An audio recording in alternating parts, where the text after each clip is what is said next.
তিনি বলরাম, যিনি বল আছে দাদা বলাই কাকে ডেকে বলছে?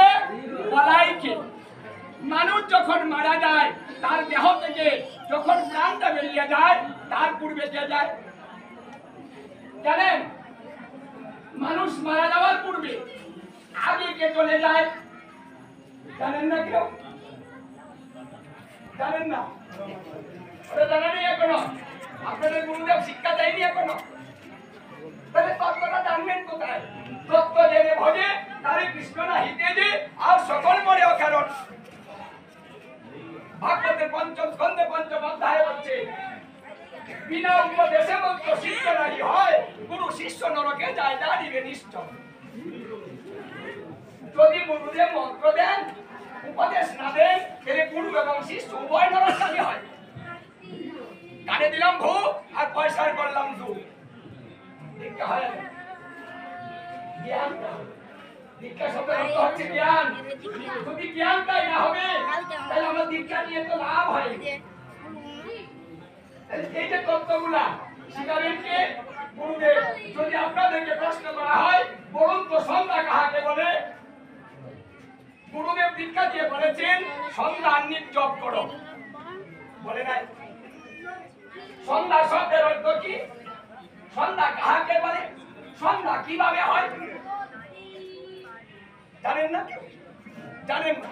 তার মানে কিছু শিক্ষা নেই। মন্ত্র মুক্তাবলী গ্রন্থে বলেছে মন্ত্রদাতা ন চ গুরু ন চ মন্ত্রার্থ উবাচো। মন্ত্র দিলে গুরু হয় না, জানিও নিশ্চয় মন্ত্রের অর্থ যিনি বুঝায় তিনি গুরু। যিনি বুঝাতে পারেন শিখাতে পারেন সেই শক্তি সামর্থ্য শাস্ত্রজ্ঞ সেই জ্ঞান যার আছে তিনি। জয় রাধে শ্যাম। আপনি ভাবেন আপনি বলুন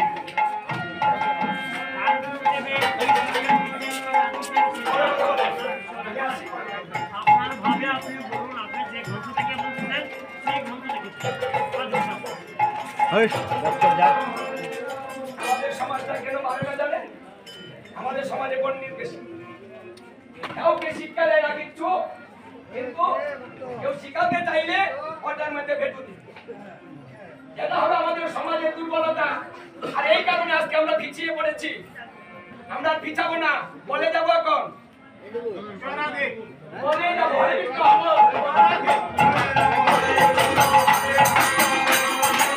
তোমার সাথে একটা খুব বলছে, তোমার সাথে একটা খুব বলছে।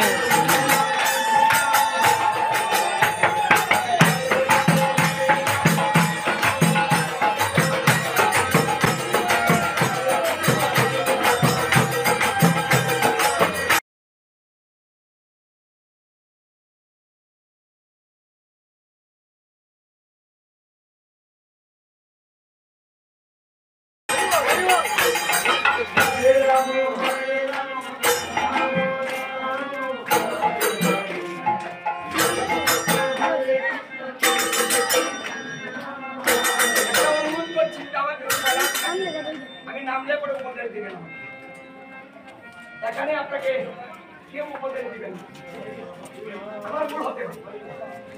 সেটা আমি নামলে করে আপনাকে করিয়ে দিবেন। আমি কারো গুরুদেবের কিছু উপদেশ দেন নাই, কারো গুরুদেবের কিছু শিক্ষা দেন নাই।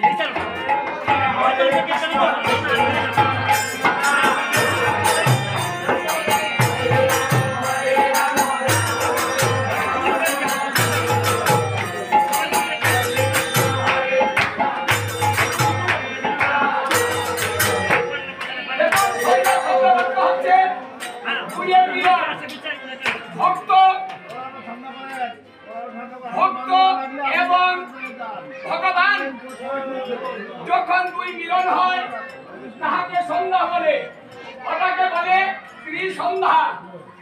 তিনবার সন্ধ্যা গুরুদেব করতে বলেছেন। এই জন্য এটা দিনের সন্ধ্যা নয়, এটা ভজনের সন্ধ্যা, ভক্ত এবং ভগবানের মিলনের সময়, তাই এটাকে সন্ধ্যা বলা হয়। এদিকে যশোবতী আগ্রহ হয়ে বসে আছে, গোপালে করে আসে না, এই যে ভক্তের আগ্রহ।